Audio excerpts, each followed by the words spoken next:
नमस्कार दर्शकों, स्वागत है आप सभी का राष्ट्र प्रथम में। मैं हूं आपके साथ मानसी जैन। आइए देखते हैं इस वक्त की हेडलाइंस।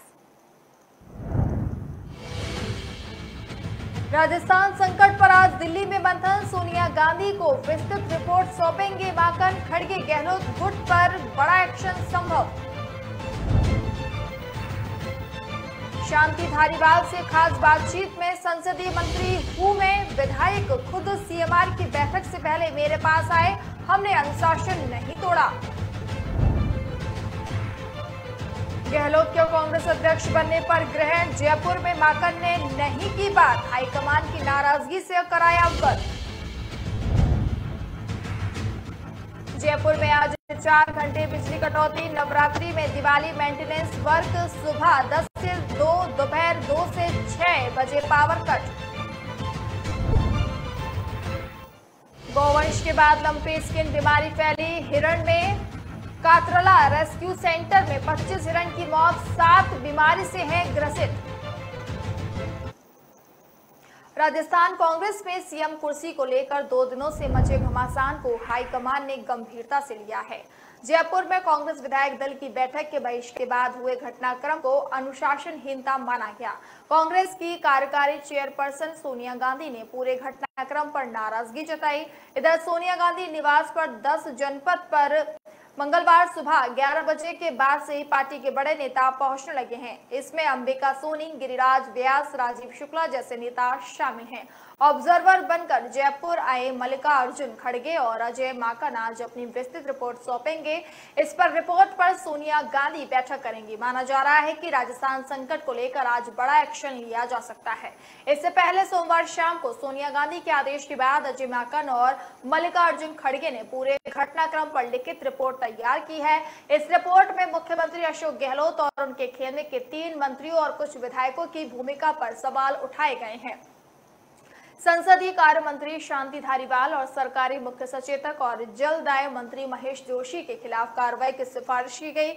अजय माकन और खड़गे की रिपोर्ट में रविवार और सोमवार के घटनाक्रम का फैक्चुअल ब्यौरा देने के साथ विधायक दल की बैठक के पैरेलल शांति धारीवाल के घर बैठक बुलाने को हाईकमान के आदेशों और पार्टी के स्थापित परंपरा का उल्लंघन करते हुए एक्शन लेने की सिफारिश की गई। रिपोर्ट में इस घटना को कांग्रेस हाईकमान को सीधी चुनौती और अनुशासन तोड़कर पार्टी की छवि खराब करने वाला बताया गया। राजस्थान सरकार में बचे सियासी संकट के बीच 3 बार बाड़ेबंदी से सरकार बचाने वाले 102 विधायकों की अपने आवास पर मीटिंग कर संसदीय कार्य एवं नगरीय विकास मंत्री शांति धारीवाल सुर्खियों में आ गए हैं। सरकार के ही मंत्री राजेंद्र गुड़ा ने उनकी बुद्धि पर टिप्पणी की तो प्रदेश प्रभारी अजय माकन ने आलाकमान के आदेश पर बुलाई विधायक बैठक की पैरेलल धारीवाल के आवास पर बैठक को प्रथम दृष्टता अनुशासनहीनता बता दिया।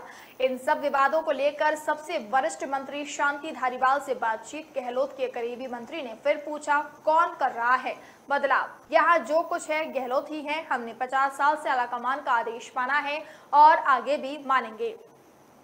हमने पूरी जिंदगी पार्टी की सेवा की है, कभी अनुशासन नहीं तोड़ा। मैंने नहीं बुलाया एक भी विधायक को, सब स्वतः आए हैं। माकन और खड़गे बात करने नहीं आए थे, वे तो सिर्फ एक लाइन को रेजुलेशन लेने आए थे जिसे आलाकमान से पास करवा दिया जाए। ये विधायकों को मंजूर नहीं था। विधायक खुद सीएमआर की बैठक से बहुत पहले मेरे घर आ गए थे, अपने आप आए थे। मुझे तो फोन करके कह रहे थे कि हम आ रहे हैं। काफी तादाद में आए तो मैंने कुर्सियां लगवा दी।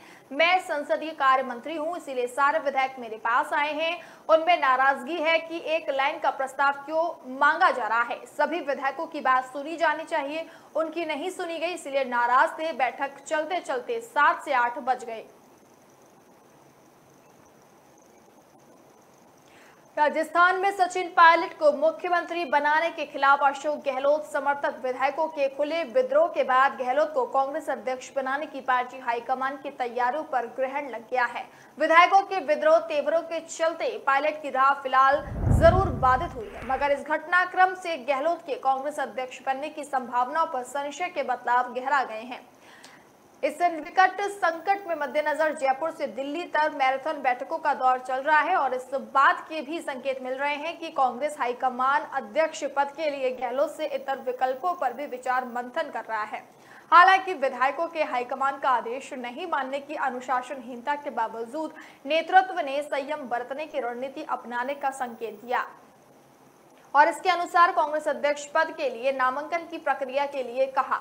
आपको बता दें कि इस बावजूद भी साफ नहीं हुआ कि गहलोत अध्यक्ष पद के लिए पार्टी नेतृत्व की पसंद के आधिकारिक उम्मीदवार होंगे या नहीं। वहीं रविवार शाम राजस्थान कांग्रेस विधायक दल की बैठक की गई। बैठक से पूर्व ये पूरी तरह स्पष्ट था कि गहलोत ने न केवल कांग्रेस अध्यक्ष पद के लिए नामांकन करेंगे बल्कि उनका निर्वाचन तय था। जयपुर में हुए घटनाक्रम के बाद दिल्ली लौटे कांग्रेस के दोनों पर्यवेक्षकों और संगठन महासचिव केसी वेणुगोपाल के साथ सोनिया गांधी की हुई बैठक के बाद राजस्थान के प्रभारी महासचिव अजय माकन ने सार्वजनिक रूप से गहलोत और उनके समर्थक विधायकों के तेवरों को अनुशासनहीनता बताते हुए दुर्भाग्यपूर्ण करार दिया। दिवाली के त्योहारी सीजन से पहले नवरात्रि के दौरान भी मेंटेनेंस का काम जयपुर डिस्कॉम में जोरों पर है। आज जयपुर में 4 घंटे बिजली कटौती होगी। शहर के अलग अलग इलाकों में बिजली कटौती का सामना लोगों को करना पड़ेगा। भंगरोटा, नारायण विहार, जय सिंहापुर रोड, विद्याधर नगर, सीकर रोड, हरमाड़ा, निरंद मोड़, टोड़ी मोड़, झोटवाड़ा और Jagannathpuri, Singh Bhumi, officers campus, Panipech, RPA road, 9 Dukan, Nehru Nagar, Delhi road, Gandhi circle, Hida की Mori, Chandbar, Rawat Chauraha, Surajpol Mandi, Govardhanpuri, transport Nagar, Parasmanpuriya circle, Badrana, Rohini Vihar, painter colony, Patel Nagar समेत करीब 1/4 शहर में बिजली गुल रहेगी। बाड़मेर में लंपी स्किन डिजीज अनकंट्रोल होती जा रही है। हजारों गौवंश की मौत हो चुकी है। अब गौवंश के बाद वन्य जीवों में भी तेजी से फैल रहा है। जिले के धोरी मन्ना कातरला रेस्क्यू सेंटर में 25 से ज्यादा हिरण की बीमारी से मौत हो चुकी है। रेस्क्यू सेंटर अथक प्रयास के बाद भी हिरण को बचा नहीं पा रहे हैं। संस्थान का कहना है कि प्रशासन की तरफ से कोई मदद नहीं की जा रही है। दरअसल जिले के धोरी मन्ना नेशनल हाईवे पर 2.5 साल पहले वन्य जीवों को बचाने के लिए अमृत देवी वन्य जीव संरक्षण संस्थान कतरला की शुरुआत हुई थी। रेस्क्यू कर वन्य जीवों को बचाया जाता है, साथ ही आवारा पशुओं से वन्य जीवों को बचाकर व बीमार जीवों को रखा जाता है। संस्थान में 130 से 135 हिरण थे। इसमें से 35 हिरण लंपी स्किन बीमारी से ग्रसित हो गए। 25 हिरण की मौत हो चुकी है। संस्थान के किशोर भादु का कहना है कि पिछले 1.5 माह से हिरणों में लंपी स्किन के लक्षण दिख रहे हैं।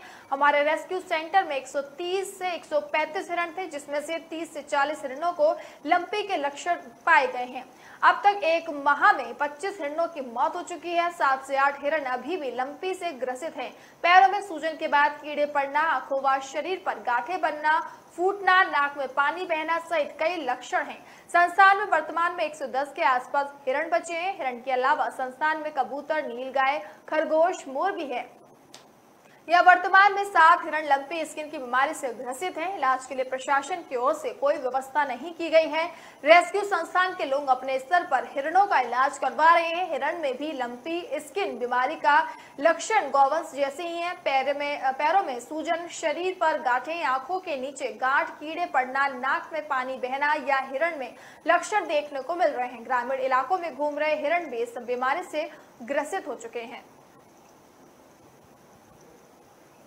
फिलहाल वक्त तो चला एक छोटे से ब्रेक का। ब्रेक के बाद जल्द हाजिर होंगे।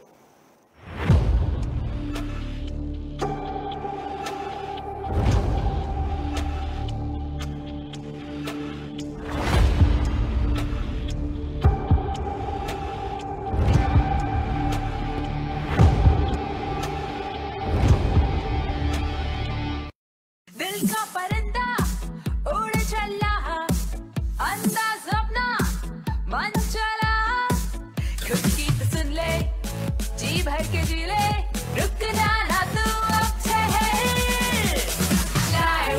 Lyra, anytime, anywhere. Lyra, everybody loves to wear. Lyra, anytime, anywhere.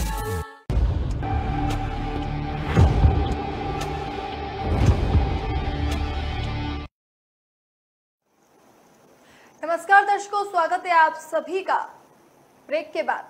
Nagaur जिले में श्रद्धालुओं से भरी बस की ट्रक के भिड़ंत हो गई है। हादसे में 3 लोगों की मौत हो गई जबकि करीब 20 लोग घायल हो गए हैं। जानकारी के अनुसार श्रद्धालुओं से भरी बस कुचेरा थाना क्षेत्र के झुंझलाल से दर्शन कर नागौर की ओर आ रही थी, जबकि ट्रक नागौर से कुचेरा की तरफ आ रहा था। अटियासाना गांव के पास दोनों की भिड़ंत हो गई। हादसे के बाद मौके पर चीख पुकार मच गई। हादसे के बाद आसपास के लोग मौके पर पहुंचे और पुलिस को सूचना दी। लोगों की सूचना पर पहुंची पुलिस ने ग्रामीणों की मदद से घायलों को निकाला और नागौर के जेएलएन अस्पताल पहुंचाया। सीओ विनोद कुमार ने देर रात करीब 12:30 बजे झुंझाला से दर्शन कर लौट रहे श्रद्धालुओं से भरी बस की अठियासन गांव के पास ट्रक से भिड़ंत हो गई। हादसे में एक बुजुर्ग मोहन राम ने मौके पर ही दम तोड़ दिया, जबकि 5 महीने की बच्ची मोनू ने अस्पताल ले जाते समय दम तोड़ दिया। हादसे में 10 से ज्यादा लोग घायल हो गए। घायलों को ग्रामीणों की मदद से बाहर निकालकर नागौर के जेएलएन अस्पताल भेजा गया, जहां उनका प्राथमिक इलाज किया जा रहा है। गंभीर घायलों को इलाज के लिए बीकानेर के पीबीएम अस्पताल रेफर कर दिया गया। विनोद कुमार ने बताया कि बीकानेर के पीबीएम अस्पताल में इलाज के दौरान एक घायल सतराम ने दम तोड़ दिया। मृतक मोनू और मोहन राम का शव नागौर अस्पताल की मोर्चरी में रखवाया गया है, जबकि सतराम का शव पीबीएम अस्पताल की मोर्चरी में रखवाया गया है।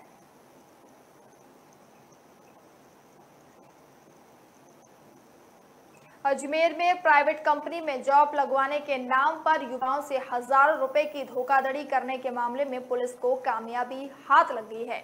पुलिस ने तुरंत मुकदमा दर्ज कर महिला सहित 2 आरोपियों को गिरफ्तार कर लिया है, जिनमें पुलिस गहनता से पूछताछ कर रही है, जबकि एक अन्य आरोपी की भी पुलिस तलाश कर रही है। पीड़ित ने मामले में कोतवाली थाने में 3 लोगों के खिलाफ शिकायत दर्ज करवाई थी। कोतवाली थाना पुलिस ने मामले में 2 आरोपियों को ईदगाह राती डांग और अजमेर निवासी शाहीन और जेपाली निवासी हैदर अली को दबोच लिया है। उनसे पुलिस धोखाधड़ी के मामले के संबंध में गहनता से पूछताछ कर रही है। साथ ही पुलिस आरोपियों के तीसरे साथी अब्दुल यूसुफ की भी तलाश कर रही है। पुलिस मामले को खुलासा करेगी, उसके बाद ही आरोपियों की सच्चाई सामने आ सकेगी। बताया जा रहा है कि आरोपियों ने कई युवाओं को धोखाधड़ी का शिकार बनाया। पुलिस पूछताछ में आरोपियों से कई वारदातें खुलने की संभावना है। गांधी कॉलोनी बोरखेड़ा कोटा निवासी पीड़ित समीर अहमद पुत्र सबीर अहमद है। उसने पुलिस को दी रिपोर्ट में बताया कि उसने इलेक्ट्रीशियन ट्रेड से आई कर रखी है। वह जॉब की तलाश कर रहा था। करीब 3 महीने पूर्व उसके मोबाइल पर कॉल आया और उसे विभिन्न प्राइवेट क्षेत्र की बड़ी बैंक में जॉब लगवाने की बात कही गई। इसके लिए ऑनलाइन अपनी योग्यता संबंधित दस्तावेज को कहा गया। उसे बताया गया कि 1850 रुपए ड्रेस कोड चार्ज देना होगा। उसने झांसी में आकर रवि नाम के व्यक्ति के मोबाइल फोन पर फोन पे से ऑनलाइन शुल्क जमा करा दिया। उसके 2 दिन बाद उसे बताया कि झोटवाड़ा जयपुर में 7 दिन की ट्रेनिंग रहेगी, इसीलिए वह जयपुर चला गया। वहां पर जॉब अटेम्प्ट कंपनी का निदेशक अब्दुल यूसुफ खान मिला। उसने 500 रुपए पुलिस वेरिफिकेशन के लिए लिए थे। उसने बताया कि 15 दिन की ट्रेनिंग कालाबाग अजमेर में होगी। राजस्थान में सरकार में चल रहे सियासी भूचाल के बीच गहलोत सरकार ने भाजपा मेयर सौम्या गुर्जर को पद से बर्खास्त कर दिया। न्यायिक जांच की रिपोर्ट आने के बाद सरकार ने आज इस संबंध में आदेश जारी कर दिए हैं। वहीं 23 सितंबर को सुप्रीम कोर्ट में सुनवाई होने के बाद सरकार को कोर्ट ने 2 दिन तक कार्रवाई नहीं करने का समय दिया था। कल छुट्टी के दिन सुप्रीम कोर्ट का दिया गया समय पूरा हो गया था, जिसके बाद स्वतः शासन विभाग ने पद से बर्खास्त करने का प्रस्ताव तैयार कर नगरीय विकास मंत्री शांति धारीवाल के पास भिजवाया था। मंत्री धारीवाल ने हस्ताक्षर करके प्रस्ताव को मंजूरी दी। मंत्री से मिली मंजूरी के बाद स्वतः शासन विभाग ने आज आदेश जारी करते हुए मेयर को पद से बर्खास्त करते हुए उन्हें 6 साल तक चुनाव लड़ने के लिए भी अयोग्य घोषित कर दिया। इधर जयपुर मेयर सौम्या गुर्जर के पास अब केवल हाईकोर्ट जाने का विकल्प बचा है। विधि विशेषज्ञ अशोक सिंह की माने तो सुप्रीम कोर्ट ने जो आदेश जारी किए उसके तहत मेयर सौम्या गुर्जर न्यायिक जांच की रिपोर्ट को हाईकोर्ट में चैलेंज कर सकती हैं। उनके पास अब एक यही विकल्प बचा है। कांग्रेस की राजस्थान इकाई में संकट को लेकर पार्टी के दोनों पर्यवेक्षक मल्लिकार्जुन खड़गे और अजय माकन आज अपनी लिखित रिपोर्ट पार्टी अध्यक्ष सोनिया गांधी को सौंपेंगे। सूत्रों का कहना है कि इस रिपोर्ट के आधार पर अनुशासनहीनता के लिए मुख्यमंत्री अशोक गहलोत के वफादार माने जाने वाले कुछ नेताओं के खिलाफ कार्रवाई की दिशा में कदम उठाया जा सकता है। राजस्थान के इस पूरे घटनाक्रम से गहलोत के कांग्रेस अध्यक्ष पद का चुनाव लड़ने पर प्रश्न चिन्ह लग गया है। अब कमलनाथ, दिग्विजय सिंह, मुकुल वासनिक, खड़गे, कुमारी शैलजा और कुछ अन्य नामों को लेकर अटकले हैं। वैसे कमलनाथ ने कहा कि उन्हें अध्यक्ष पद में कोई दिलचस्पी नहीं।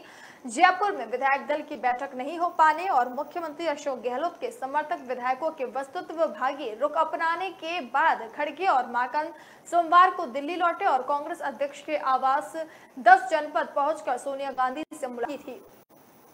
कांग्रेस के संगठन महासचिव के.सी. वेणुगोपाल भी बैठक में मौजूद थे। सोनिया गांधी के साथ 1.5 घंटे से अधिक समय तक चली मुलाकात के बाद माकन ने कहा कि जयपुर में रविवार शाम विधायक दल की बैठक मुख्यमंत्री अशोक गहलोत की सहमति से बुलाई गई थी। अजय माकन ने पत्रकारों से ये भी कहा कि मैंने और खड़गे जी ने राजस्थान के घटनाक्रमों के बारे में सोनिया जी को विस्तार से बताया। कांग्रेस अध्यक्ष ने हमसे पूरे घटनाक्रम पर लिखित रिपोर्ट मांगी है।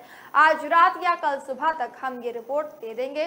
गौरतलब है कि राजस्थान में कांग्रेस विधायक दल की बैठक रविवार रात को मुख्यमंत्री आवास पर होनी थी, लेकिन गहलोत के वफादार कई विधायक बैठक में नहीं आए। उन्होंने संसदीय कार्य मंत्री शांति धारीवाल के बंगले पर बैठक की और फिर वहां से वे विधानसभा अध्यक्ष डॉक्टर सीपी जोशी से मिलने चले गए थे। राजस्थान कांग्रेस के सियासी संकट का अभी तक हल नहीं निकला है। इसी बीच राज्य के ताजा राजनीतिक घटनाक्रम को लेकर कांग्रेस के लगभग 1.5 दर्जन नेता मुख्य भूमिका में सक्रिय हैं, जिन पर सबकी निगाहें टिकी हुई हैं। नेताओं में सबसे पहला नाम मुख्यमंत्री अशोक गहलोत का है। इसके अलावा सचिन पायलट, अजय माकन, मल्लिकार्जुन खड़गे, शांति धारीवाल, प्रताप सिंह खचियारवास, सीपी जोशी, गोविंद सिंह डोटासरा, संयम लोढ़ा, महेश जोशी, महेंद्र चौधरी, राजेंद्र गुड़ा, बाबूलाल नागर, सुभाष गर्ग, धर्मेंद्र राठौड़ का नाम शामिल है। तीसरी बार मुख्यमंत्री बने अशोक गहलोत कांग्रेस के राष्ट्रीय अध्यक्ष पद की दौड़ में शामिल हैं। दिसंबर 2018 में कांग्रेस के सत्ता में आने पर मुख्यमंत्री पद को लेकर उनका सचिन पायलट के साथ टकराव था। जुलाई 2020 में जब तत्कालीन उप मुख्यमंत्री सचिन पायलट ने गहलोत के नेतृत्व को लेकर बगावत की थी, तो उस दौरान गहलोत अपनी सरकार को बचाने में सफल रहे। गहलोत के पार्टी राष्ट्रीय अध्यक्ष चुने जाने की स्थिति में मुख्यमंत्री पद से उनके त्याग पत्र देने पर सचिन पायलट मुख्यमंत्री पद के लिए प्रबल दावेदार हैं। भारतीय जनता पार्टी के कार्यकाल में पायलट प्रदेश कांग्रेस कमेटी के अध्यक्ष थे और जब दिसंबर 2018 में कांग्रेस सत्ता में आई तब पायलट ने मुख्यमंत्री पद के लिए दावा किया था। हालांकि गहलोत को मुख्यमंत्री बनाया गया और उन्हें उप मुख्यमंत्री। उन्होंने अपने 18 समर्थक विधायकों के साथ जुलाई 2020 में गहलोत के नेतृत्व के खिलाफ बगावत की थी। इसके बाद पार्टी आलाकमान ने उन्हें प्रदेश कांग्रेस कमेटी के प्रमुख और उप मुख्यमंत्री पद से बर्खास्त कर दिया। अखिल भारतीय कांग्रेस कमेटी के महासचिव और राजस्थान के प्रभारी अजय माकन तथा राज्यसभा में प्रतिपक्ष के नेता मल्लिकार्जुन खड़गे को पार्टी आलाकमान ने विधायकों से अलग अलग बातचीत कर कांग्रेस विधायक दल की बैठक में प्रस्ताव पारित कराने के लिए दिल्ली से जयपुर भेजा था। फिलहाल वक्त तो चला एक छोटे से ब्रेक का। ब्रेक के बाद जल्द हाजिर होंगे।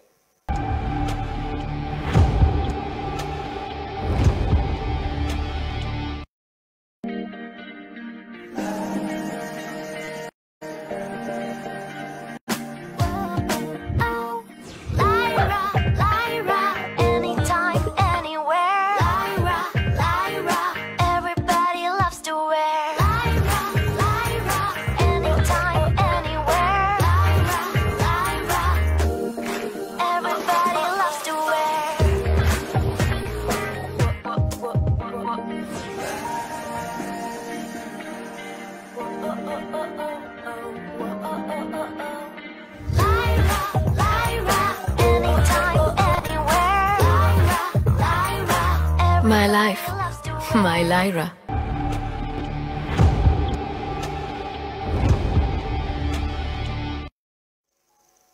ब्रेक के बाद एक बार फिर से आप सभी का स्वागत है। राजस्थान कांग्रेस में चल रही सियासी उठापटक के बीच अब कई और पार्टियां एक्टिव हो गई हैं। एक और मुख्यमंत्री अशोक गहलोत का गुट है तो दूसरा और सचिन पायलट का गुट है। दोनों गुटों के बीच कांग्रेस अध्यक्ष के चुनाव से पहले मुख्यमंत्री पद को लेकर जबरदस्त खींचतान रही है। इसी बीच अब बसपा भी राजस्थान में एक्टिव होने लगी है। वहीं मायावती के भतीजे आकाश ने कुछ बड़े फैसलों के संकेत दिए हैं। दरअसल बीएसपी राजस्थान में 2023 के विधानसभा चुनाव को लेकर तैयारियों में लगी हुई है। इसी बीच बसपा के राष्ट्रीय संयोजक आकाश आनंद ने सोमवार को एक बैठक की जिसमें उन्होंने संगठन को मजबूत करने के लिए पार्टी की एक राज्य इकाई के साथ बैठक की। इस संबंध में बसपा ने एक बयान जारी कर कहा कि बैठक में आनंद ने राज्यों को 2 जोन में विभाजित किया। पहले जोन में 16 जिले और दूसरे जोन में 17 जिले आते हैं। आकाश आनंद ने पार्टी अध्यक्ष मायावती के निर्देश पर राज्यसभा सदस्य रामजी गौतम और प्रदेश इकाई के प्रमुख भगवान सिंह बाबा को पहले जोन का जिम्मा सौंपा जाएगा। इसके अलावा बसपा नेता अशोक सिद्धार्थ सुरेश आर्य और सीताराम मेघवाल को दूसरे जोन की जिम्मेदारी दी जाएगी। आकाश आनंद ने अनुशासनहीनता के लिए बसपा से निष्कासित किए गए 12 लोगों की वापसी की भी घोषणा की है। इस बैठक से आकाश आनंद ने कुछ बड़े फैसले लेने के संकेत दिए थे। उन्होंने ट्वीट कर लिखा, राजस्थान में होने वाले विधानसभा चुनाव हमारे समाज के लिए सिर्फ चुनाव नहीं बल्कि मान, सम्मान और स्वाभिमान की लड़ाई है। अनुशासनहीनता राजस्थान की कांग्रेस विधायक दिव्या मदेरणा ने कहा कि मुख्यमंत्री अशोक गहलोत के समर्थक विधायकों की ओर से पार्टी विधायक दल की बैठक में प्रस्ताव के लिए शर्त रखना अनुशासनहीनता थी। दिव्या मदेरणा कांग्रेस के दिग्गज नेता परसराम मदेरणा की पोती हैं। परसराम मदेरणा 1998 में मुख्यमंत्री बनते बनते रह गए। वहीं उस साल अशोक गहलोत पहली बार मुख्यमंत्री की कुर्सी पर बैठे थे। दिव्या मदेरणा जोधपुर के ओसिया विधानसभा सीट से विधायक चुनी गई है। मुख्यमंत्री अशोक गहलोत भी जोधपुर से ही आते हैं। दिव्या को छोड़कर जोधपुर के सभी कांग्रेस विधायक गहलोत के साथ बताए जा रहे हैं। उन्होंने कहा कि इससे पहले भी कांग्रेस पर्यवेक्षकों की बैठक आज अलग विधायकों के साथ हुई है, लेकिन ग्रुप में कभी नहीं हुई है। उन्होंने कहा कि साल 2018 में अविनाश पांडे और केसी वेणुगोपाल ने सभी विधायकों से अलग अलग मुलाकात की थी। उस समय किसी ने भी उन पर विधायकों के समूह से मिलने का दबाव नहीं डाला था। इस युवा विधायक ने पूछा कि जब कांग्रेस विधायक दल की बैठक के लिए विधायकों को सीएम आवास पहुंचने की सूचना दी गई थी, कोई एजेंडा नहीं दिया गया था, फिर उन्हें कैसे पता चला कि ये बैठक गहलोत की जगह लेने के लिए बुलाई गई है। उन्होंने कहा कि साल 1998 में भी एक लाइन का ये प्रस्ताव पारित किया गया था कि ये फैसला कांग्रेस अध्यक्ष करेंगे कि मुख्यमंत्री कौन बनेगा। उस समय के प्रदेश कांग्रेस अध्यक्ष और मेरे दादा परसराम मदेरणा ने कहा था कि पार्टी आलाकमान का फैसला सर्वोपरि है। ये कांग्रेस में पहले कभी नहीं हुआ कि शर्तों के साथ प्रस्ताव पास किया जाए। मुख्यमंत्री अशोक गहलोत ने राज्य के स्वयं सहायता समूह के वित्तीय प्रबंधन के लिए राजस्थान महिला निधि की स्थापना के लिए 25 करोड़ रुपए के अतिरिक्त बजट प्रावधान को मंजूरी दी है। सीएम ने 26 अगस्त 2022 को महिला समानता दिवस के अवसर पर महिला निधि की शुरुआत की थी। उन्होंने कहा कि इस निधि से महिलाओं की सामाजिक और आर्थिक उन्नति होगी। इसके माध्यम से समूह की महिलाओं को सुगमता से रोजमर्रा की आवश्यकता, स्वरोजगार व आय अर्जन गतिविधियों के लिए सुलभ व पर्याप्त मात्रा में ऋण उपलब्ध हो सकेगा। इससे प्रदेश की महिलाएं आर्थिक रूप से सशक्त बनेंगी। राजस्थान महिला निधि का गठन राजस्थान ग्रामीण आजीविका विकास परिषद के माध्यम से किया गया है। राजस्थान उत्तर भारत का पहला राज्य है जहां महिला निधि की स्थापना की गई। सीएम गहलोत ने बजट 2022 और 23 में महिला की निधि की स्थापना के लिए आगामी 2 साल में 50 करोड़ रुपए का अंशदान उपलब्ध कराने की घोषणा की थी। इस घोषणा की अनुपालना में ये वित्तीय स्वीकृति प्रदान की गई है। इस योजना में 40,000 रुपए तक का लोन 48 घंटे में व 40,000 रुपए से अधिक का लोन 15 दिवस की समय सीमा में आवेदित सदस्यों के समूह बैंक खाते में जमा हो जाएंगे। वर्तमान में राज्य के 33 जिलों में 2,70,000 स्वयं सहायता समूह का गठन किया गया है, जिसमें 30 लाख परिवार जुड़े हैं। वित्तीय वर्ष 2022 और 23 में 50,000 स्वयं सहायता समूह का गठन किया जाना प्रस्तावित है, जिनमें लगभग 6 लाख परिवारों को जोड़ा जाएगा। राज्य में कुल 36 लाख परिवारों को उनकी आवश्यकता अनुसार चरणबद्ध तरीके से राज्य लाभ मिलेगा। राजस्थान में वन्य जीव सप्ताह के दौरान प्रदेश के सभी टाइगर रिजर्व में जब 500 से अधिक स्कूली बच्चे टाइगर रिजर्व का भ्रमण करेंगे, इसको लेकर वाइल्ड लाइफ से जुड़े अधिकारियों ने तैयारियां कर ली हैं। इस शैक्षिक भ्रमण को लेकर बच्चों को वन्य जीव, वनस्पतियों, जंगल को करीब से जानने का मौका मिलेगा। खास बात यह है कि 1 अक्टूबर से शुरू होने वाले सप्ताह में प्रतिदिन टाइगर रिजर्व का भ्रमण करवाया जाएगा, जिसके लिए सवारी कंटेनर मंगाए गए हैं। 1 हफ्ते तक ये बच्चे वन्य जीव का भ्रमण कर सकेंगे, जबकि प्रदेश के अन्य विषधारी जंगलों में भी शैक्षणिक भ्रमण के दौरान बच्चों को जंगल में घूमने का मौका मिलेगा। दरअसल बूंदी रामगढ़ विषधारी के रिजर्व बनने के बाद ये पहला मौका है जबकि इतनी बड़ी संख्या में स्कूली बच्चों को ये भ्रमण करवाया जा रहा है। वाइल्ड लाइफ का कहना है कि हमारा बच्चों को वन्य जीव व पर्यावरण संरक्षण के प्रति जागरूक करना है। इस भ्रमण में टाइगर रिजर्व के आसपास बसे गांव कोरबा बफर के गांव के बच्चों को ले जाया जाएगा। वन्य जीव बरस की जानकारी देने के लिए संबंधित रेंजर सहित वाइल्ड लाइफ का जज्बात मौजूद रहेगा, जिससे संबंधित स्कूल के बच्चे भ्रमण पर जाएंगे। अगले दिन वहां प्रतियोगिता का आयोजन होगा। इस भ्रमण में कक्षा 6 से 12वीं तक के बच्चों को शामिल किया जाएगा। राजस्थान के 4 टाइगर रिजर्व में कई प्रकार की विशेषताएं हैं जहां इन बच्चों को घुमाया जाएगा। इन टाइगर रिजर्व में बड़ी तादाद में बाघ, बाघिन का जोड़ा, रीछ, पैंथर, रियार, सियार, लोमड़ी, जरक, जंगली बिल्ली, जंगली सुअर व नेवरा, चीतल, सांभर, नीलगाय सहित पक्षी मिलते हैं।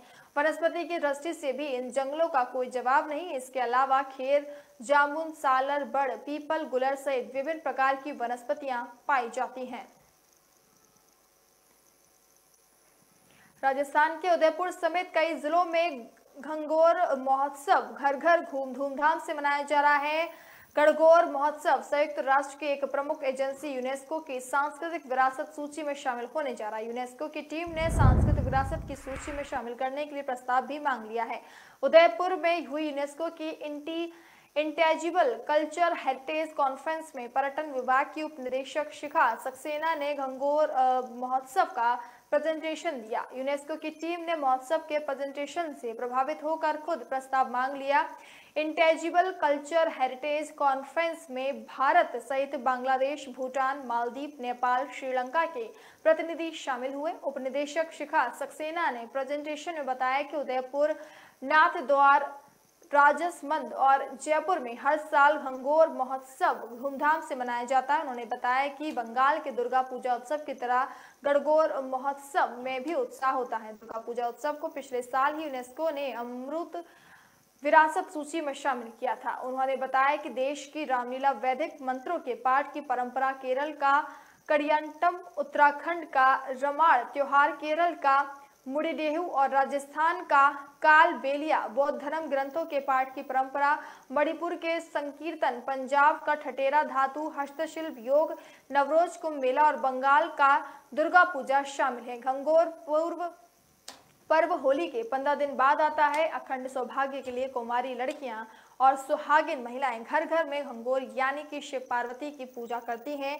ईस्टर और गौर यानी कि शिव पार्वती की मिट्टी की मूर्ति को 16 श्रृंगार कर सजाया जाता है और ये 16 दिन तक लगातार चलती हैं। शिखा सक्सेना के प्रेजेंटेशन से यूनेस्को की टीम बेहद प्रभावित हुई है।